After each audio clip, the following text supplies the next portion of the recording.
At Whitcomb Grange, you can have the Jane Austen Experience where you dress up in Georgian costumes, do fancy dances, and get murdered by a quill, just like in Pride and Prejudice. We're talking tight breeches. The history of Jane Austen. And Jamie's new admirer in this episode of Bridgerton! Welcome to Midsomer.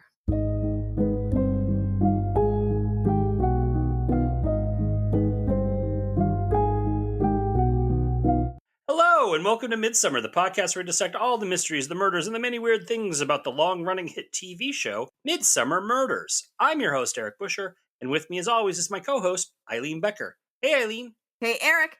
Today we are talking about Death by Persuasion, the 5th episode of the 19th series. It originally aired August 20th, 2017 in Australia, and May 13th, 2018 in the UK. No idea why it was delayed. It was directed by Alex Pillay and written by Chris Murray. Let's go to the ball. Spoiler warning, we will be discussing the events of this episode, including the identity of the murderer. So if you haven't watched yet and don't want to know who done it, pause this and go watch it. We will still be here when you get back. Interesting choice of clothing. DCI Barnaby DS Winter. Petre Antonescu. I'd shake hands, but... Murder weapon. Seemingly. The pen is mightier than the sword. We open on the Whitcomb Grange Manor House in what we assume is Jane Austen times based on how everyone is dressed, until we see a gentleman in locks and realize it's modern day.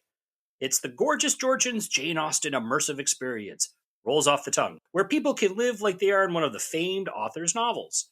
One such visitor is Samantha Barry, who reads a mysterious note and then runs off into the woods. She is grabbed from behind, and someone in a blue anorak kills her.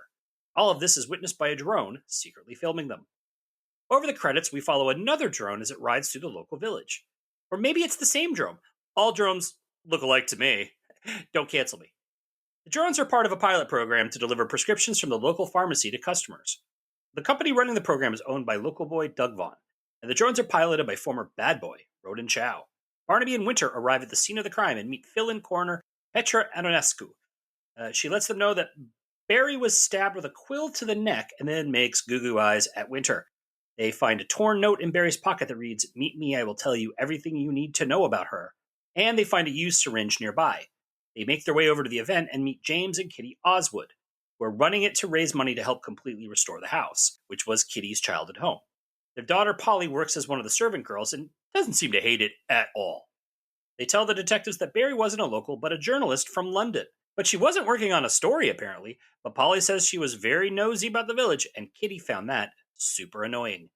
She also says Barry, like every other woman at the event, was really into the local doctor, Solomon Frank, and the doctor was missing from breakfast that morning. The detectives visit Doug and Ronan in hopes that their drones might have camera footage of the murder, but they are told that these drones fly by GPS, so no cameras, except they find out that some drones do have cameras because Ronan is recording events like weddings. Barnaby visits Gemma Christie, who runs the local Jane Austen tea room. Local lore says that Austen visited the village at one point, and Christie is not a fan of this new business stepping on her turf. Samantha Barry is in her guest book, but Gemma claims to never have met her. She's also the owner of a proper Georgian quill that has gone missing. Local pub owner and handyman Ray Fryer also had access to the quill. He's an ex-copper, married to Kitty's overprotective sister, Nell, and he also has a drone on loan from Ronan.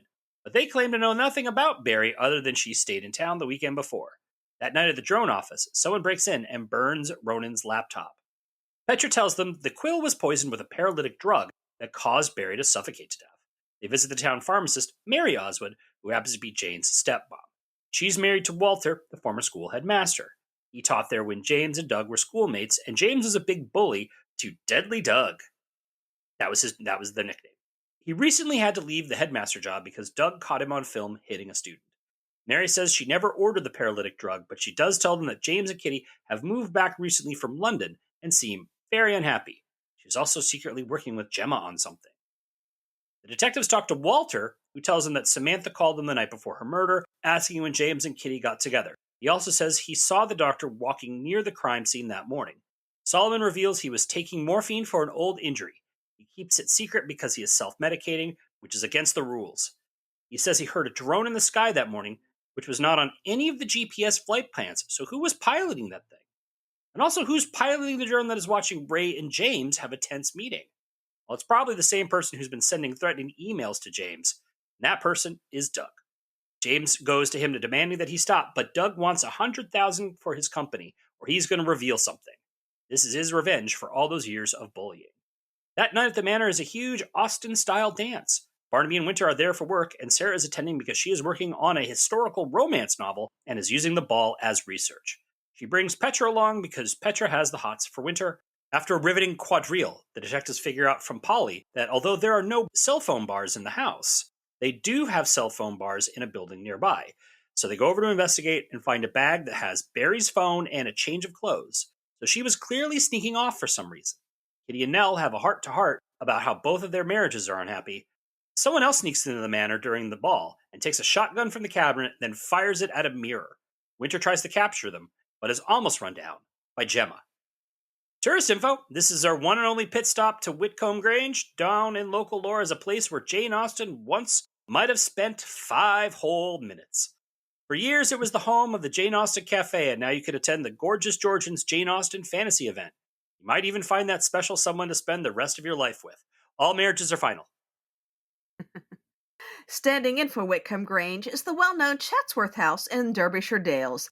The ancestral home of the Duke of Devonshire, it has been in the Cavendish family since 1549.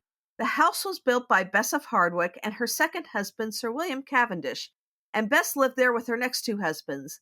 A smart businesswoman, Bess was fabulously wealthy. She was also a friend of Elizabeth I, and she and her 4th husband acted as hosts at Chatsworth to Mary, Queen of Scots, early in her exile. Bess later arranged a marriage of her daughter to a grandson of Henry VII through his daughter, Mary Tudor. This caused quite the scandal. Now, speaking of scandals, another famous woman who lived at Chatsworth was Georgiana Spencer. Yes, the great-great-great-great-aunt of Princess Diana, who became infamous as the Duchess of Devonshire. She was the subject of a best-selling biography that was made into a movie, The Duchess, that was filmed at Chatsworth. Also filmed there were Barry Lyndon, The Bounty, The Crown, and a whole host of Austen adaptations. It has stood in for Pemberley 3 separate times, twice in adaptations of Pride and Prejudice, and once in Death at Pemberley. Jane Austen does mention Chatsworth in Pride and Prejudice, and it may have inspired her description of Darcy's estate. The current house was completed in 1708 and has had major renovations over the centuries. And yes, you can get married there. Now, the picturesque local village is played by Turville, Henley-on-Thames. A windmill featured in the background is the same windmill that appeared in Chitty Chitty Bang Bang. You ever notice that you mention a lot where people can get married on Midsomer? Like, I'm just curious. How many people would like see a show where see an episode where someone gets murdered at a place and goes, I could get married there. It's actually a really major side hustle for all these big manor houses that they show on the show. Right. And that's one of the draws of Midsomer Murders is the villages and these big manor houses. And so, people want to hear about those things. And if they want to get married, they can get married there. I mean, hey, I would love to go on one of those midsummer weekends. I know there's a big one coming up towards the beginning of next year. Mm-hmm. But sadly, they always let us know a little too late for Americans to be able to afford reasonable ticket fare. Yeah. So, hey, if the people that are running those events are listening, we'd happily come over and do a live show. Yeah. Yep, we would love to. I'm sure so many of your fans would love to hear 2 Americans. So I want to say right off the bat, I thought this was a solid episode. Very clean writing. I knew who everyone was at all times. There didn't seem to be any too major plot holes or anything like that. Yeah, I also think they spent a lot of money on this episode. Chatsworth cannot be cheap to rent for filming.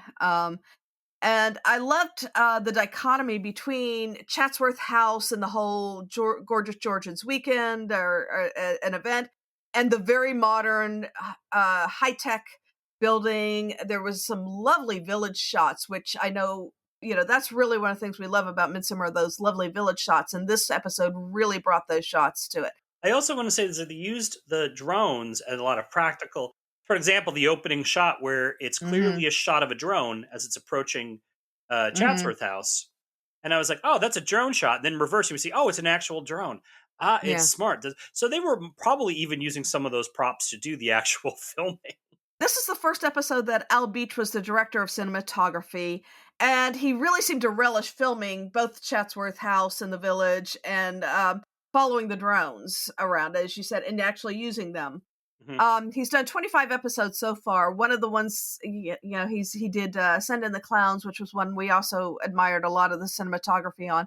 We talk a lot about the cinematography, and it's like, I just really want to look at who these people are because they do a really great job. He's worked with a lot of other productions as well, but excellent job for Al Beach. Okay. Obviously, what this centers around is the Jane Austen immersive experience, the Gorgeous Georgians. Yep. Not a great name. Like, the Gorgeous Georgians Jane Austen immersive experience is a terrible name. He should have called them the Ravishing Regencies or something. Or just the Jane Austen immersive experience. Like, Yeah. there's a ton of these. That's like the hot new thing now is the immersive Yeah. experiences. And they don't call them anything fancy. It's like Yeah. I just saw one the other day. Squid Games, immersive experience. Yeah. Van Gogh, immersive experience. There were two of them. I have been to a Jane Austen weekend, and yeah, it's billed as a Jane Austen weekend. Now, were you in costume the whole weekend like these people were? I was. I have a sister who Mhm. does a lot of costumes for Renfests, and she does some Jane Austen. She does some Victorian costumes as well. She's actually very good at this, at making these costumes. She does a lot of beautiful embroidery and everything. So yeah, I was there in costume with her. Because I thought that was a really smart fake out at the beginning, where it's like a little Mm-hmm. bit of just like, oh, we're in Jane Austen times, and then we Mm-hmm. see the character of Solomon with his dreadlocks, and I'm like, Mm-hmm. okay. Well, this ain't Bridgerton, so Yeah. It could have been a little bit Bridgerton, yeah. this was the first time they were holding this immersive experience. 3 days in, there's a murder. Classic Midsummer. Of course.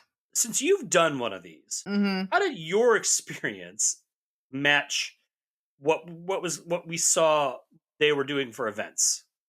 It was a lot more educational as far as the planned events. There were things on how to make a hat. There were obviously vendors there and Mhm. everything. It's not as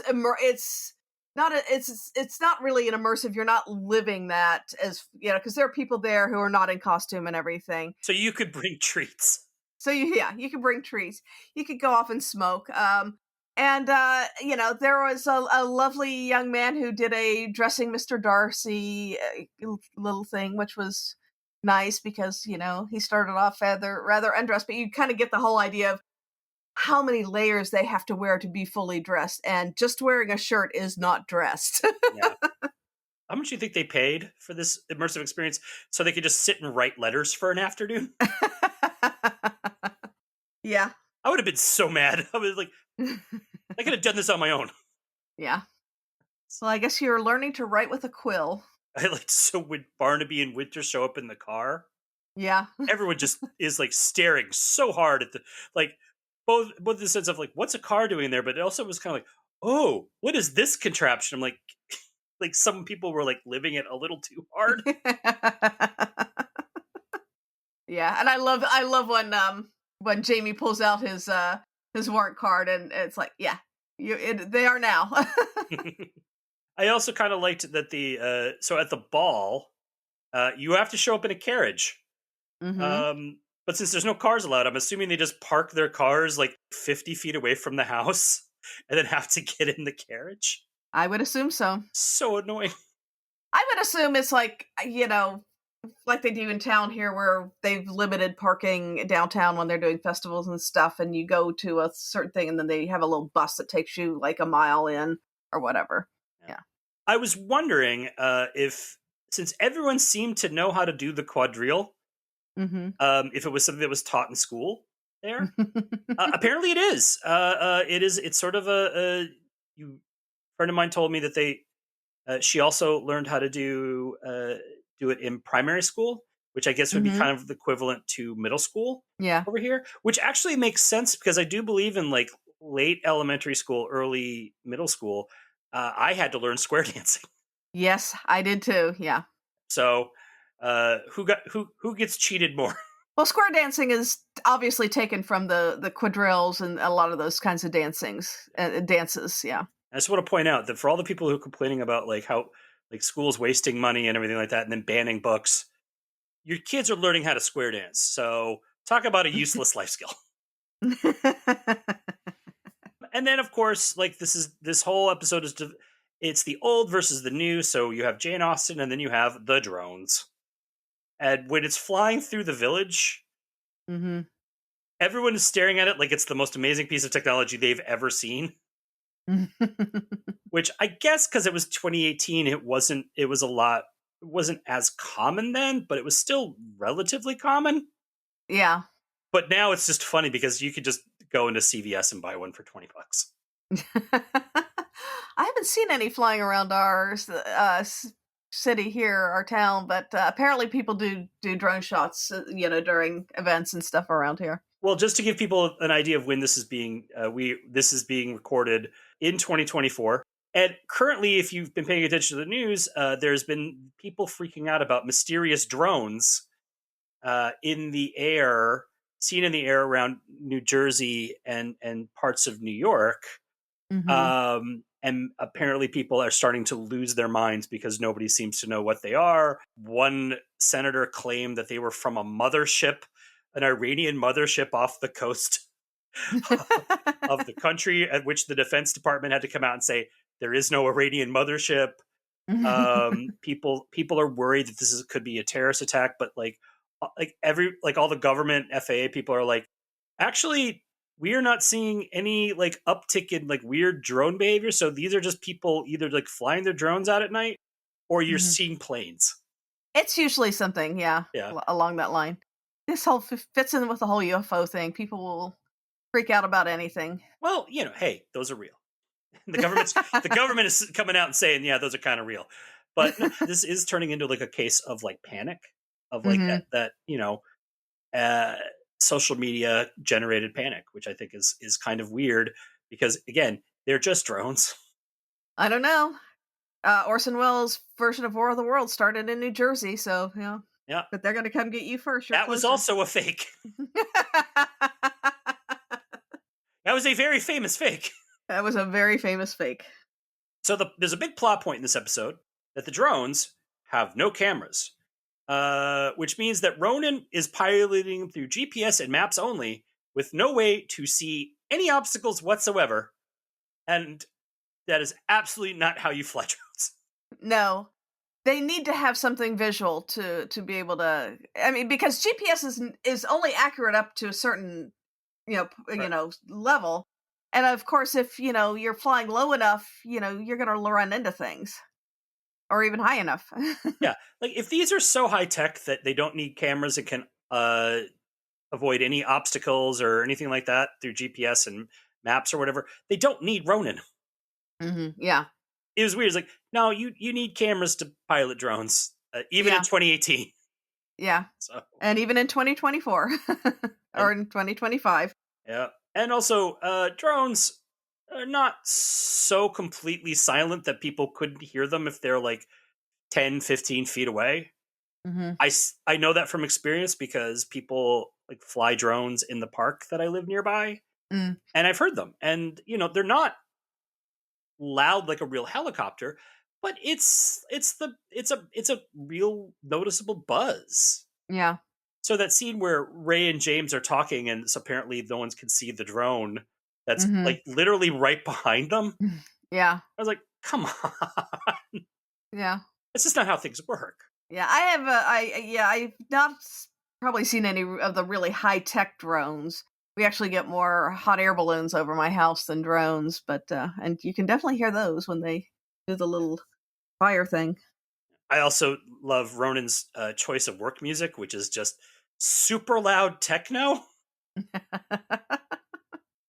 That's one of those things where there's unless they've spent the money to buy rights and somebody's listening to music, it's always some weird, awful techno music.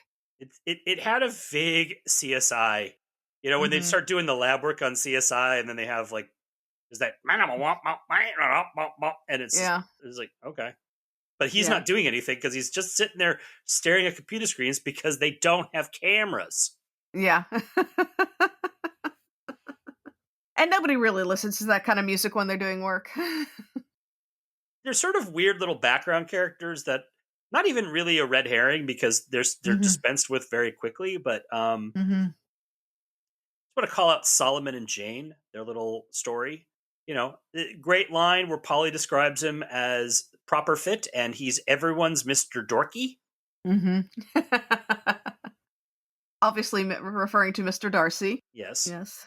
But did he just never notice Jane at all? And then he had to go away to this weird Jane where she's got to play more of like the old-timey female. Yeah. And for him to finally realize, oh, I want to marry the old Georgian version of Jane. Yeah, that's kind of like, dude, if you're only noticing her when she's in some fancy dress costume and being like hyper feminine and you haven't noticed her until then, maybe the problem is you.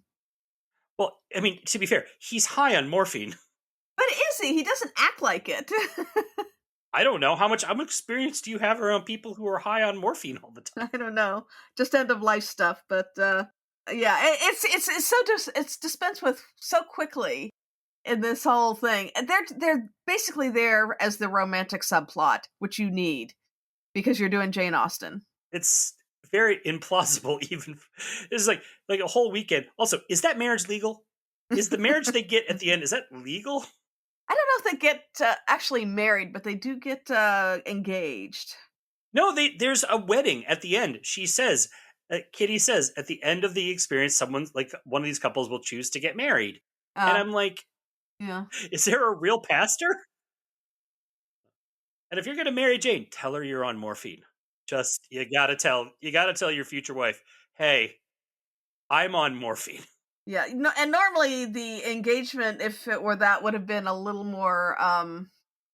There would have been more letters involved and everything, and stuff. So who knows? I did watch one show that was doing a Jane Austen immersive experience where everything had to be, and boy, those were strict rules. And yeah, you could not even like talk to a woman without sending her several letters beforehand. This seemed a little looser. Yeah. If you know what I mean. So, why don't we jump to your history corner, and where you're going to talk a little more in depth on the great Jane Austen. Yeah. This year, 2025, marks the 250th anniversary of the birth of Jane Austen, who was born on December 16th, 1775 in Steventon, in Hampshire. She was the seventh of 8 children born to George Austen, a cleric in the Church of New England, and rector of Dean and then Steventon, and Cassandra Lee, whom he met while at Oxford and married in 1764. George had been taken in by his wealthy uncle after the death of his parents, and Cassandra claimed descent from one of the founders of St. John's College in Oxford, allowing Jane's brothers James and Henry to attend for free. While their respective families had money and supported them, George's income as a rector was modest. Visits from wealthy and well-traveled family members exposed young Jane to a life outside of the parsonage. Growing up, her best friend was her sister Cassandra, 2 years older than Jane. They were sent off to be educated in 1783, but they both caught typhus and were sent home. Both girls recovered, though Jane nearly died, and they were homeschooled until they were sent to boarding school 2 years later. However, the fees were too high, and the girls returned home. Jane never lived beyond her immediate family environment after that.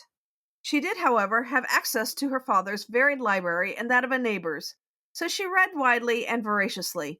The family put on theatricals in the rectory barn, and Jane began to write on her own. She wrote poems, plays, and stories, influenced very much by her reading and the popular novels of the time. At 14, she wrote an epistolary novel called Love and Friendship, which satirized the sentimental novels of the day, such as Tristram Shandy and The Vicar of Wakefield. The following year, she wrote a short history of England, illustrated by her sister, that parodied Oliver Goldsmith's History of England. At 16, she began a novel titled Lady Susan, another epistolary novel about a woman who uses her intelligence and force of character to manipulate her lovers and friends. When she was 20, she met Tom Lefroy, a young man who was training to be a barrister. Biographers have speculated that he may have been the inspiration for the character of Mr. Darcy.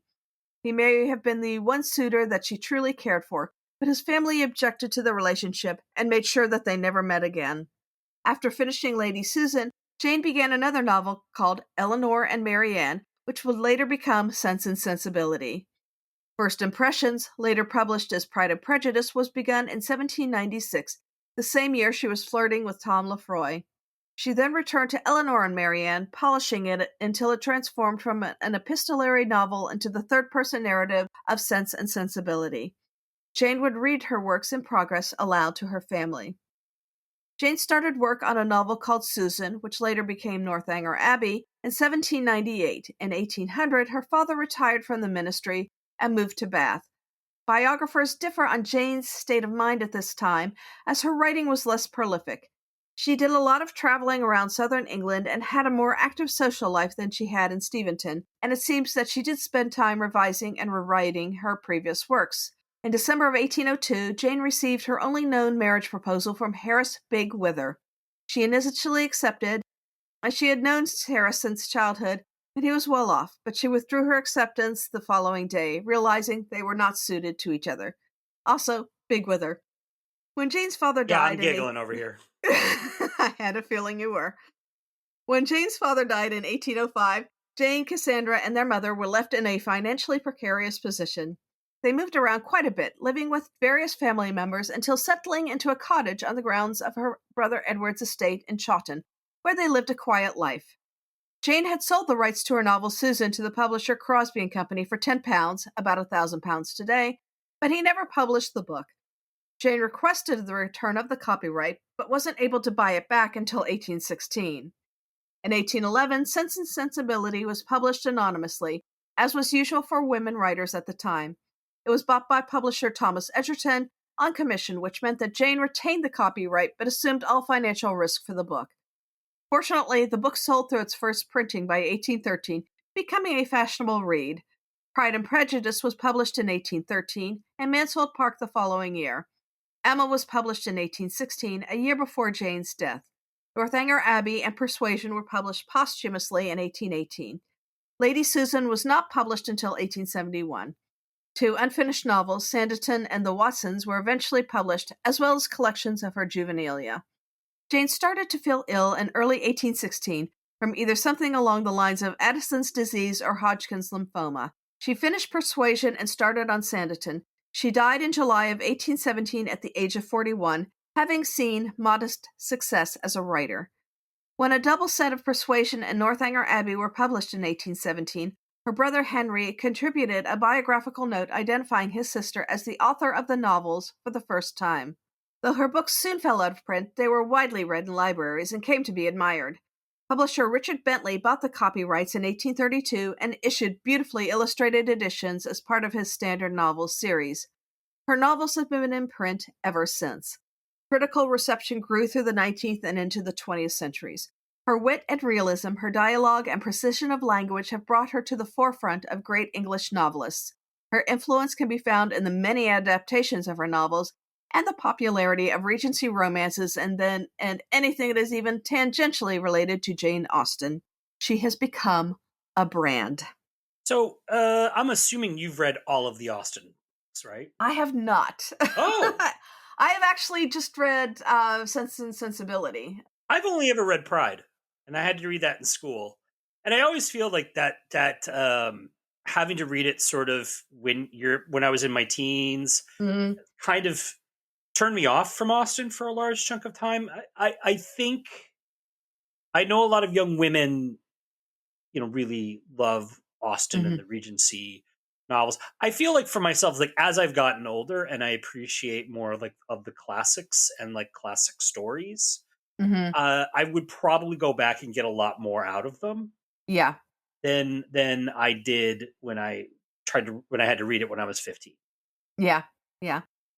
The author Rex Stout, who wrote the Nero Wolfe mysteries, said that she was the greatest writer who ever lived and mentions her quite often in those books. So she is she was not always admired in her time, and in the in the mid 1800s, Dickens didn't like her. But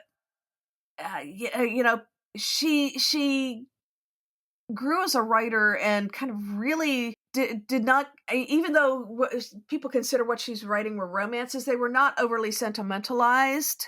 Yeah. Which was very much what was going on in the previous century, in the late 1700s, and she kind of satirized those and kind of saw the pitfalls of really sentimentalizing romance. She didn't have an exceptionally hard life. I mean, she was always had at least some sort of family to fall back on. They weren't wealthy. She, and I did get a chance to visit her home in Bath, and it was very nice. I had tea there. It's kind of that genteel poverty that people talk about. Yeah. Well, I will say about her writing is that Mr. Darcy is not a dick like Heathcliff. Yeah, I said it. I stand by it. Oh, yeah. All right, you want to take us into the cast highlights? Sure. Susie Blake was Jane Austen lover Gemma Christie. She's appeared on screen on Coronation Street, Victoria Woods, as seen on TV, and Mrs. Brown's Boys. On stage, she's been in Wicked and played Miss Marple in The Mirror Cracked. She's cousins with Hayley Mills, who was our village star when we discussed Wild Harvest. Abigail Cruttenden played overprotective sister Nell Fryer. She started acting when she was 12, and her second on-screen role was in Patang Yang Kipperbang, which is really fun to say.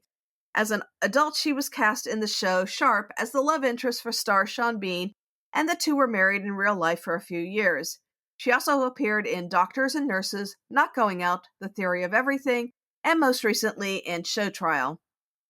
Nicholas Gleaves played ex-cop with a secret Ray Fryer. He's appeared in Playing the Field, Scott and Bailey, Vera, Spider-Man Far From Home, and After the Flood. He also starred in a TV movie called Married to a Pedophile, as well as a show called The Demon Headmaster, and the second sounds less scary than the pedophile one. Georgie Glenn was drone-hating pharmacist Mary Oswood. She's best known for her roles on Call the Midwife and Waterloo Road. She also appeared in both Shakespeare in Love and Mrs. Brown, playing servants to Judi Dench's Queens. So there. She's also in the show Ridley. Chris Lu Kum Hoi was fast-driving Slow Reflex's Ronan Chow. He's appeared in Doctor Who, Eurovision Song Contest, The Story of Fire Saga, yay that movie, Graysick, The Ipcris File, and Extraordinary. He does a lot of video game work as well as podcasts. John McMillan was Hot Dr. Solomon Franks. He's appeared in Silk, Chewing Gum, Hannah, and Famalam. He played Rhaenyra Targaryen's first husband in the show House of the Dragon, although, unlike a lot of people who leave the show, he didn't get killed off, so kudos to him. Anna Maria Marinka played one-time coroner Petra Antonescu. She's a Romanian actress who starred in the acclaimed film 4 Months, 3 Weeks, and 2 Days. She won multiple awards for her role in the miniseries Sex Traffic. She's also in the movie Fury and the TV show Hinterland. Claire Skinner was fire-loving Kitty Oswood. She's appeared in Mike Leigh's films Life is Sweet and Naked, as well as Sleepy Hollow, Bridget Jones's Diary, McDonald and Dodds, The Chelsea Detective, and Coma. Her biggest role was on the show Outnumbered, and she is currently in a relationship with her co-star Hugh Dennis, who's also in one of my favorite Doctor Who episodes. Which one? The Doctor, the Widow, and the Wardrobe. Okay. The Christmas episode. Yeah, very nice. Set in World War II.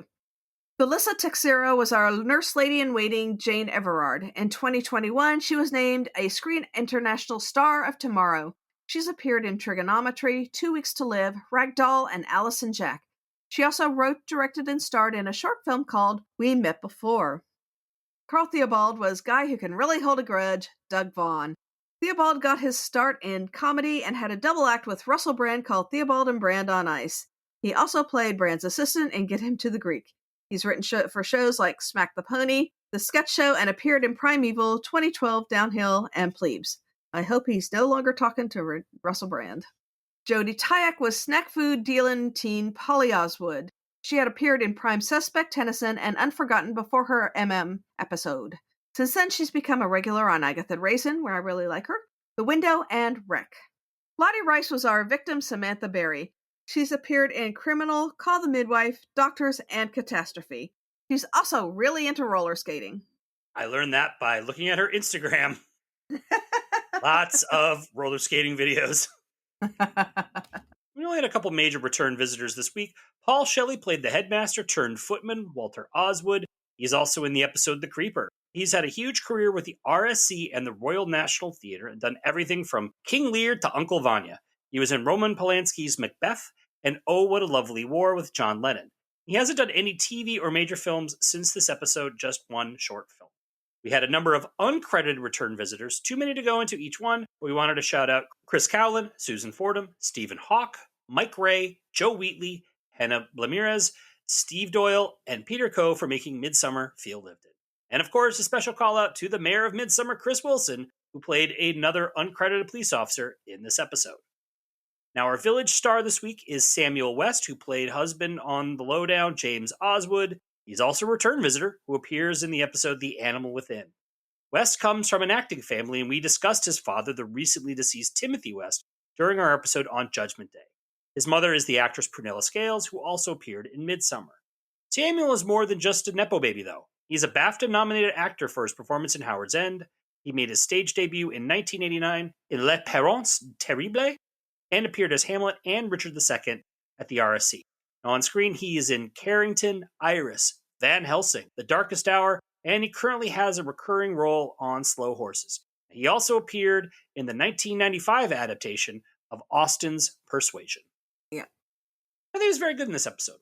He really is. I think it's a very strong cast overall. Yeah. There's just nobody I can point out that I would say they were miscast or whatever. But I think just overall excellent job by the cast. Yep. We're going to take a quick break here, and we'll be back with the second half of Death by Persuasion.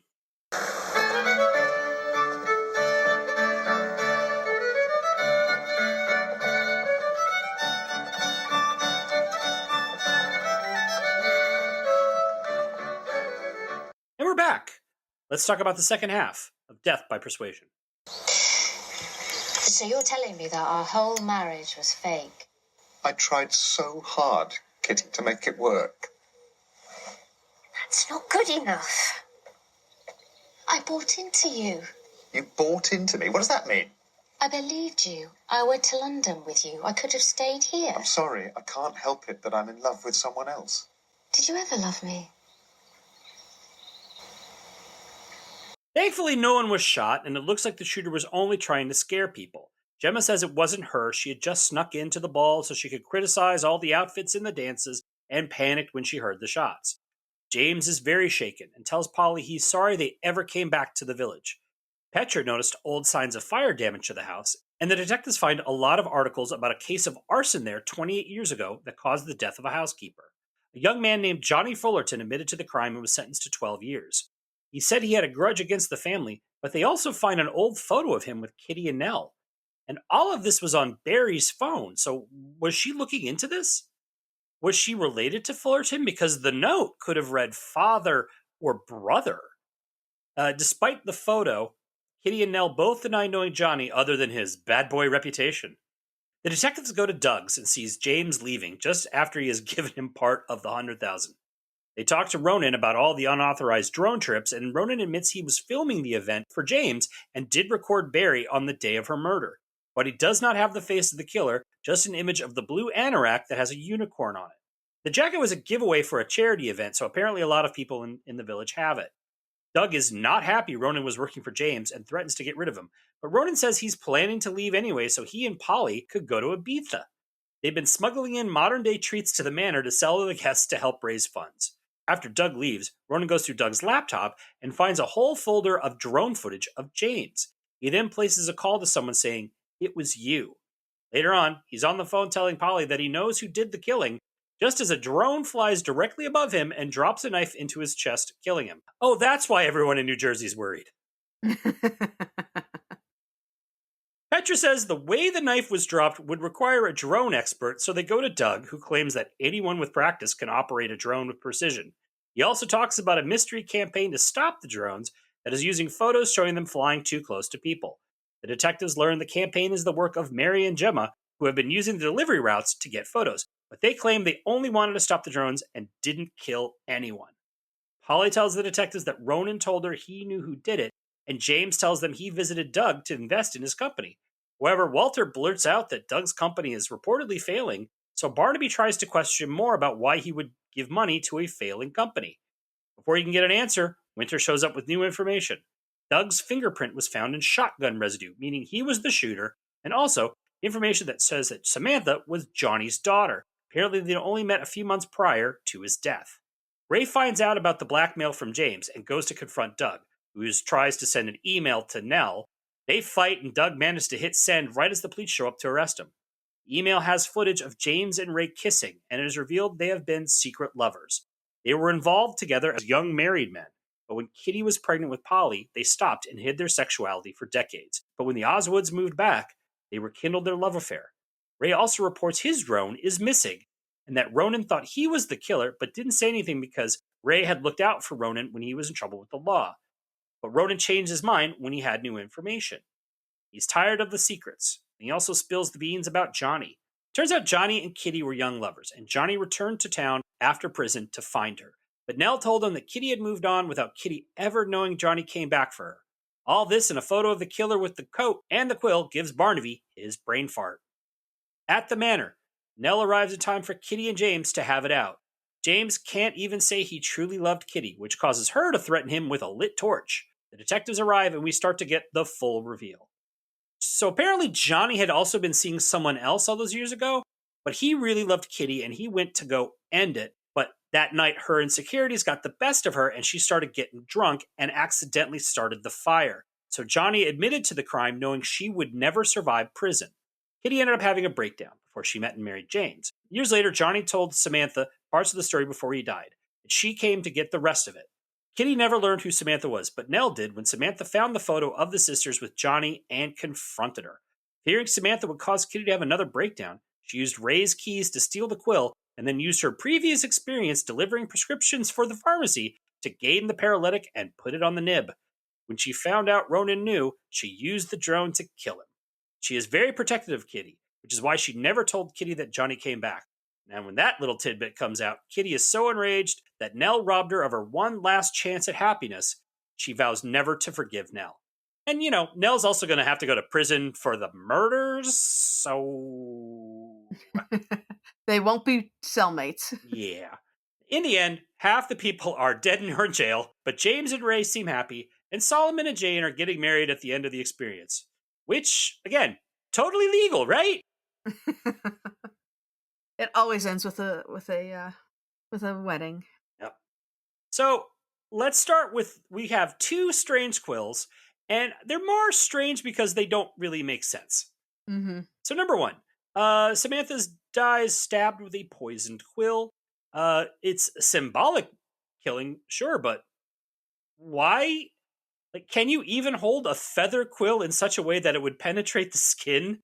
A, to just stab someone to death, but B, to inject enough poison to kill them? How would that nib hold, it's not like an injector button. Yeah. And it would be very, very hard. And I know she did it, use the quill to cast suspicion on Gemma, who I guess she doesn't like. Otherwise, why do that? But yeah, it seemed kind of needlessly convoluted. What, Gemma doesn't have a knife? Yeah, that would have seemed an easier way to do it. Also, how'd she get the drug? Yeah, they don't actually answer that. Yeah. Yeah, because it's like, well, she worked at a pharmacy. It's like, so wait, are you saying that the guy that works the front counter at the CVS can also get drugs? Because, the delivery person generally doesn't have access to the drugs. The guy who delivers my pizza isn't usually also the guy who makes my pizza. That one makes no sense, but the second one makes even less sense. Oh, yeah. Ronan is stabbed by a falling knife dropped by a drone. So first of all, they say that this murder would have required lots of practice and precision. Now, we see in the episode when Ronan drops the drone off at Ray's the day before. So where did Nell have the time to practice this flying a drone so perfectly to be able to land the knife with such precision? Oh, yeah. And that's the least of the problems. Oh, yeah. Also, so basic physics, when you drop a knife like that, where the handle is clearly much heavier than the blade, the knife is going to flip and land handle first. So It's not like throwing a knife, it's dropping it. And So he would have been hit with the handle. Yeah. Also, the altitude was not high enough to generate the velocity needed for the knife to embed as deep in his chest to kill him as possible. So, Yeah, it violates the law of gravity. yeah, there was no way that this murder would have actually worked. Also, can we just point out, he had enough warning that all he had to do was step back an inch, and at worst, he would have had his foot stabbed. Yeah. Yeah. All he had to do, if the drone even started chasing him, it's called going in the doors. These murders are fun in the weird way, and they work fine in the episode. Logically, they do not make any sense whatsoever. Yeah. And our killer was Nell, who did all of this convoluted murders to protect her sister. Yeah. Did she steal Kitty's last chance at happiness? Kitty seems like one of those people who ultimately would never have been happy. Yeah, Kitty had a lot of issues. She was a very, but Nell's constant. I can't tell if she's worried that Kitty was going to have another breakdown or Kitty was going to set something on fire. Yeah. Also, we never really learned who Johnny went to break up with.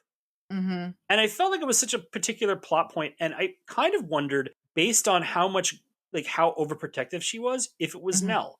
If that, all this overprotection and all that stuff was the tremendous sense of guilt because she was the one secretly seeing Johnny behind Kitty's back.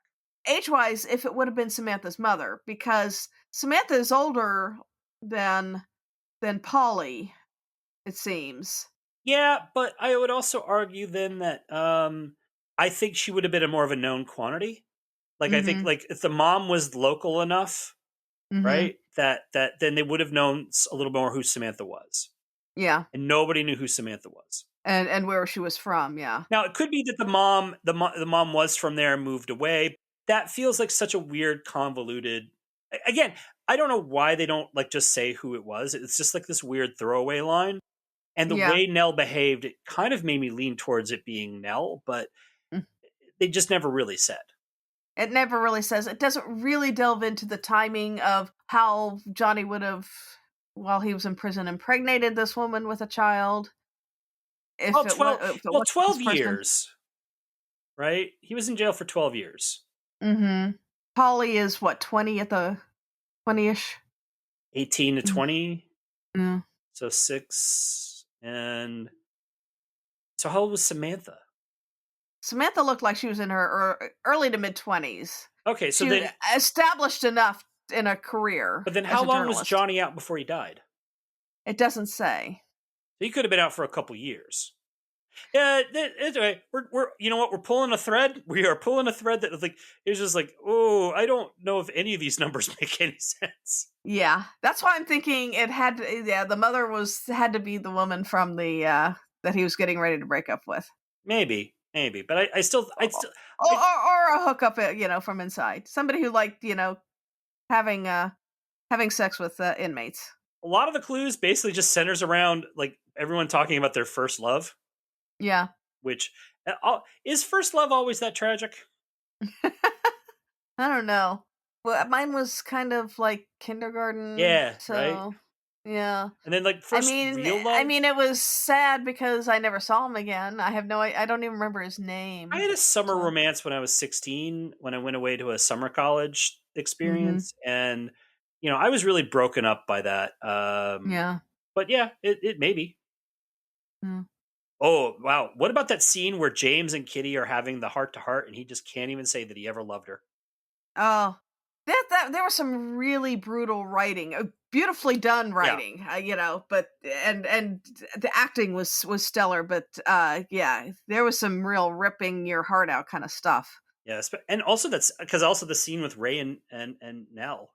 Yeah, and that little foreshadowing when Nell and Kitty are standing together at the ball discussing their marriages, and the line, "We'll always have we're still good. We'll always have each other." But again, Nell could have sent Johnny away not only because she couldn't have Johnny, but because didn't want Nell to be happy. Yeah, I really did like those scenes of James and Ray together, that little bit at the end where they're kind of head on the shoulder, holding hands, which it was a really just gentle, very natural scene. And of course, then Barnaby looks at it, he goes, Gay men wouldn't have had a happy ending in Jane Austen's books. Well, that is true.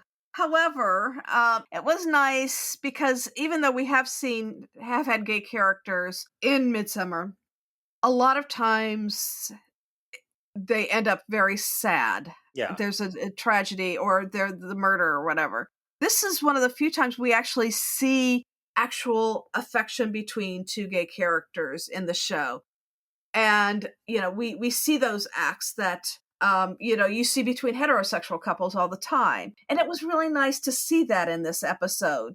I mean, it was used for blackmail, which was bad, but it was, and then, like you said, that scene with them at the end where they're together. And you see, because there's always in a Jane Austen and a lot of romances, there's the A couple and the B couple. And, B couples are all going to make it. Yeah. And so there's the two happy couples at the end. And maybe, James and Ray aren't quite happy yet because they've just blown up their marriages and their wives are going off to jail and they're going to have to pay for some lawyers and stuff. But, I don't think Kitty has to go to jail. I don't know. It depends on, I guess, statute of limitations and stuff like that. Well, I mean, there's a death, so if it was unintentional, it's manslaughter. Kitty's defense, it could always be that Johnny confessed, and it's on the... But, Yeah. I liked that Walter was supportive of them. Yeah. I liked that bit. It was nice to see. I thought, Wes did a really good job playing a very nuanced, multifaceted character. Loves his daughter, loves Ray, very complicated relation with his wife. Exasperation of being black. He did a really fantastic job, which is why he's our star. But he needed to shave that beard. It was it was not period appropriate because there was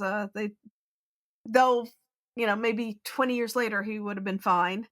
But I also think that Claire Skinner, the way she portrayed Kitty as this kind of romantic person cheering for the happy couples and the romances and everything, while she was basically kind of roiling inside because she had been denied that, and then when it just all breaks, how it goes. And we don't have... Nell is not the secretly crazy person in this one. She's there. It's all very logical and very much of a her reasoning in many ways fits with her character. Yep. No, I thought it was well played. Very well played. Let's talk a little bit about Deadly Doug. Yep. Who's Deadly Doug because he was dead boring in school. And he was bullied and wanted revenge. And even the headmaster said he thought Doug was a real moaner. Yeah, there was probably a lot more than just James bullying poor Doug. Real supportive culture there, Walter. Yeah. But Doug turns that into having some real incel behavior. Oh, yeah. Yeah, Doug he's not the sympathetic victim here. I didn't really feel bad for him because he's just kind of a jerk right off the bat. I also kind of liked him. He says, do you know what it's like to be humiliated every day and dread school? I'm like, yeah, most people do. Yeah. That's called high school. That's called high school, yeah. All those people who would go back to high school, no, not going to happen. Never. Never. Gemma was a great classic weirdo Midsomer character. Who lies about where she's from, lies about going to Oxford, then mispronounces the names of the places that she claimed to have been from. Yeah. And then constantly worried that people will find out who she isn't who she says she is. Yeah, I liked her character a lot as far as a suspect and as a Weird Village character. And I caught immediately that she had mispronounced Magdalen College because having been to Oxford, not to go there, just to visit and be a tourist. Trying not to be a big head there, ain't you? Yeah, yeah. They won't let me in. My niece did get to go there for a summer program, but yeah, I knew it was pronounced Maudlin. So I caught that right away. And it's like, wait, that's weird. And then then Barnaby calls it right away. So yeah. I liked that she snuck in to watch I went in to see all the dresses and the dances and criticize them. Yeah. Gemma, let me just explain to you how the internet works because I think you're going to really enjoy it. And Mary doesn't like the drones because it undermines village life. Unlike all the murders. It's Midsomer. Drones are the least of your problems. Let's jump to Corner, where at this time it would have been the usual coroner, Cam Caramore, and she isn't in this episode. And our crime scene pathologist this time is a character who we meet and never see again, Petra Antonescu. I did like her character. I thought she would have been a fun addition. Oh, I agree. I honestly think that she's in this because I think at the time they knew that the actress who plays Cam Caramore was like, she did one more episode and then she was off the show. I think they knew she was leaving. And I think they brought in this actress because, again, she was a relatively acclaimed actress. That 4 years, 3 months, 2 days was, I believe, an Academy Award nominated film. Like she's a really good actress. So I kind of feel like they may have been like testing her as Cam's replacement. And then I think for whatever reason they decided to go a different way, and that's when we got, because like 2 episodes after this we get Fleur. I think going with Fleur was probably a better idea because the romances that they've been having between the sergeants and the coroners, they've done that, and I don't think they needed to force that again. Well, they also always, like, the problem is there's such turnover with the cast. It's like, by the time you, like, if you're going to slow burn it, by the time you even get to a point where they could do something about it, one of them's left. Yeah. So there's no real point to it. I enjoyed her character. I thought it was really cute the way she just kept making googly eyes at Winter. But it was a rather one-note character. Yeah. Also, I did love when she's doing the crime scene in her Georgian dress, but with those modern CSI booties. Yeah. So let's talk detective work. And I think the most important thing we can point out in this episode is Jamie Winter's tight breeches. I love that they went undercover in costume to the ball. Like not everybody, didn't know who they were. Yeah. I like that he complains about the tight breeches, as does Barnaby. And then Barnaby makes him dance in his tight breeches. And then he has to go chase the shooter in his tight breeches. At one point, they should have split. Yeah, they're not that tight. They could have been tighter. No. I do think, kind of like tying this back into Petra. Like, why do you think he rejects Petra? I don't know. And I was wondering if that was something they thought they might develop if she became the coroner, the next season. But as it was, it kind of just didn't play out really convincingly. Yeah. It just kind of seemed weird. I mean, he does the sort of a real jerky thing where he cancels a date with her just so he could go play with a drone. Yeah. I was like, what are you, 12? Yeah, it was kind of odd, and I'm not sure.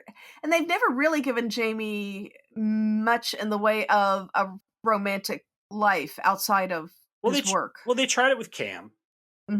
And then she left. And then they brought in Fleur, so that's just not going to happen. Yeah. But if it did, I mean, I'm here for it. And then, the way this show is, they don't have recurring characters in the sense of like they used to, because they just don't have the budget for it. So yeah, unless they're going to start a season at the beginning of it where like Jamie mentions he's starting to see somebody, and then the only way it would ever make sense would be if Jamie starts to mention he's seeing somebody, and then 2 episodes later we meet this person and they are a suspect for murder. Yeah. I mean, even just mentioning that he has a date some night, would be nice. Yeah. Nice to know that he has a life outside of police work, which other than dressing in costume and going to Comic Cons. Winter is that guy who's just there to he's there for however they need him to be, right? Like he's you need him to be kind of dumb, he's there. You need him to be kind of hot, he's there. You need him kind of goofy or weird, he's there. And that's why Nick Hendricks is so good in this role, and the way that Jason Hughes was, is that he's versatile. He's the best foil that this Barnaby would ever have. I think he's great in the way that Jason Hughes was the perfect foil for Nettles. But yeah, I mean, And that's the kind of thing is that you like him so much, you do want to give him sort of a romantic life outside. Yeah. But that's never this show. Like this show is the home life is always going to be Barnaby. Yeah. Yeah.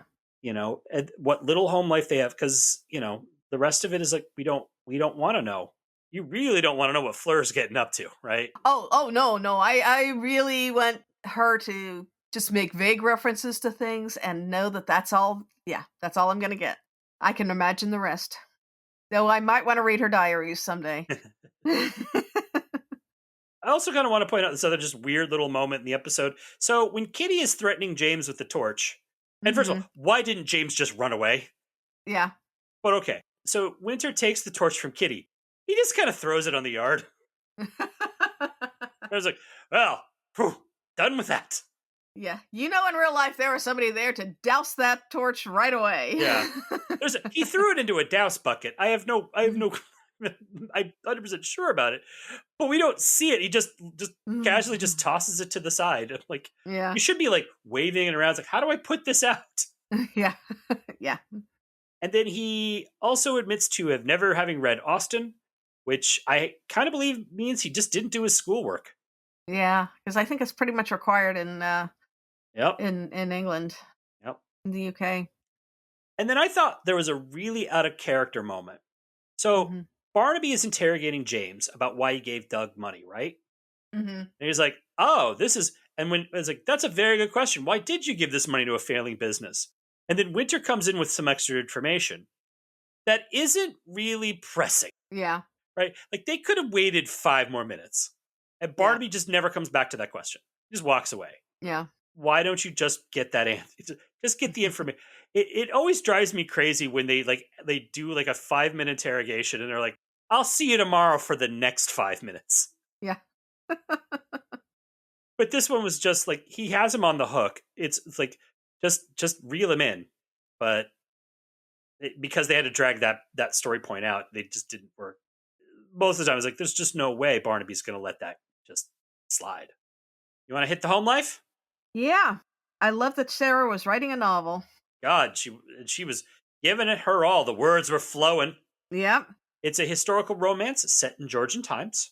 Mm-hmm. And I thought it was a little rude that both John and Jamie were a bit dismissive. Oh, yeah. Very dismissive. And that Jamie just assumed it was chicklet. Yep. Because that's the only thing women write. And it's hysterical considering that this whole series is from a book written by a woman. By a woman, yeah. And this episode focuses on a writer who is a woman. Mm-hmm. I like that she had her own version of a murder board, but it was the plot of her story just on Post-its on the wall. Yeah. And then, she's there for the shooting, which I had to think might be one of the only times she's ever been around a gun going off. And then she starts thinking about the forced romance of the novel in her novel. And I like that she said, quote, real life romance is organic and shaky and not predictable. That is true. Which also describes all the love stories between the detectives and the coroners in this show. And then she's going to turn her book into a murder mystery. Much more organic. Well, in Midsomer, yeah. She has so much inspiration she can draw from. Yeah. Now, Regency murder mysteries / romances are actually very popular right now. So, and in the US, we do tend to call that time more Regency, which was when George III was crazy and his son was acting as Prince Regent, which was a specific time in the Georgian era.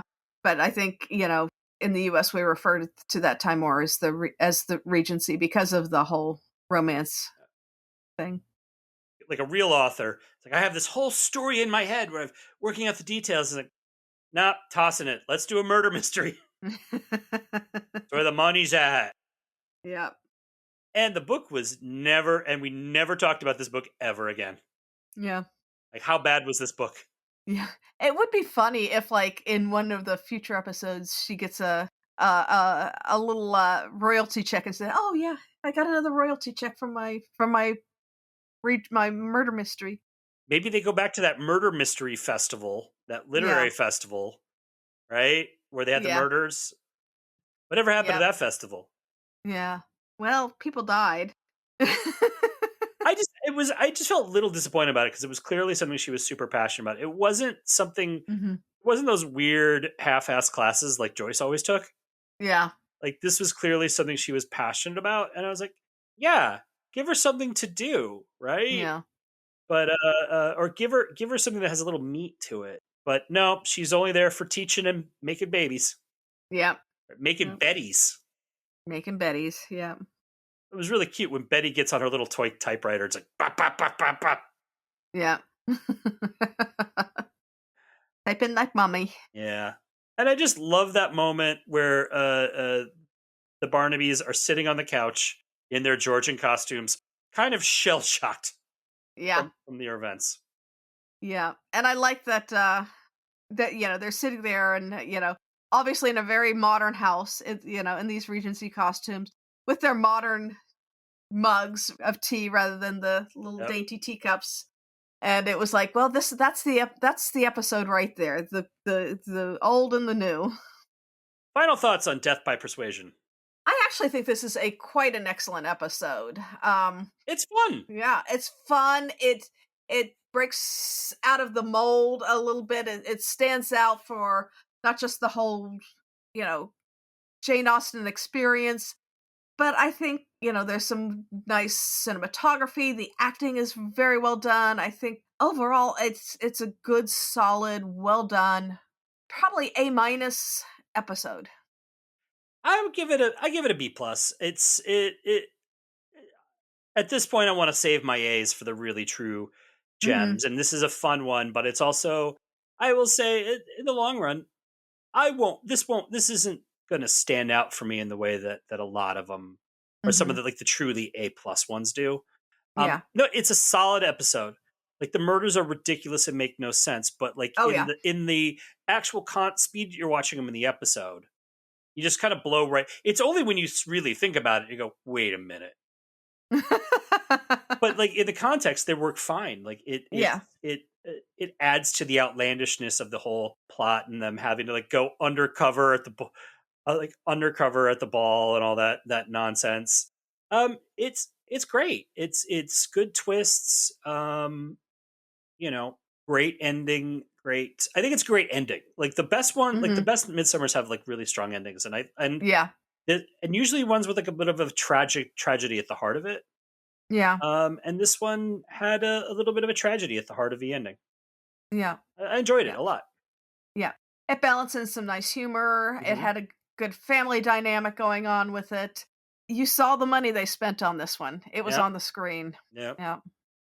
So that's everything we wanted to talk about. Now, if you have anything you want to discuss about Death by Persuasion or Midsomer Murders, feel free to email us at welcometomidsomer@gmail.com. We actually have an email this week, EIleen. We do. Yes, this is from Melissa Peterson. Hi, Melissa. And she's like, hey, you two. I just listened to your latest fortuitously Christmassy episode. This would be for Days of Misrule. Yep. Awesome. I luckily found a couple of back episodes that I've missed, and so you helped me with all my Christmas shopping today. You made me LOL many times in public. Fun. I really enjoy listening and seeing if I remember the episode you're discussing, since I think my husband and I have seen them all up to a couple of years ago. Now we just watch the old ones over again instead of the newest ones. Melissa, I'm guessing you don't have Acorn. Usually I remember the murder, but not the resolution, which is always the sign of a good Midsomer episode. It's always the murders, never the killers that really stand out. Yeah. I'm glad there are hundreds of episodes of Midsomer waiting to be discussed, mocked, and enjoyed. So there's a little bit more. But I just want to say thank you, Melissa, for this wonderful email. Yeah, we're really glad you're enjoying our thoughts and our fun takes on the episodes. If you want to be like Melissa, just email us at welcometomidsomer@gmail.com. And she actually did put in an email that it was okay for us to use the email on the show. So that's what you need to do. We are also Welcome to Midsomer on Facebook, Instagram, and Threads, and on YouTube. And on YouTube, we've been uploading our old episodes, so please follow us in all these places. If you liked what you heard, please consider subscribing to us or rating and reviewing us on iTunes. That helps people find us. If you're subscribing to us on iTunes, please turn on the automatic downloads. That is a huge help in the podcast game. Telling all your friends about us is also a real big help. Now, we're going to be back soon with a new episode, and we hope you will join us again. And as we take the road out of Midsomer, we want to thank you for listening and remind you that in Midsomer, living like Jane Austen can be murder. It's just not the sensible thing to do. Welcome to Midsomer is produced by Eric Buscher and EIleen Becker. All clips in this podcast are used in compliance with the U.S. Copyrights Act, various exceptions for criticism and commentary. Our logo and podcast art was designed by Smeedrai. Our theme music is by the infamous Space.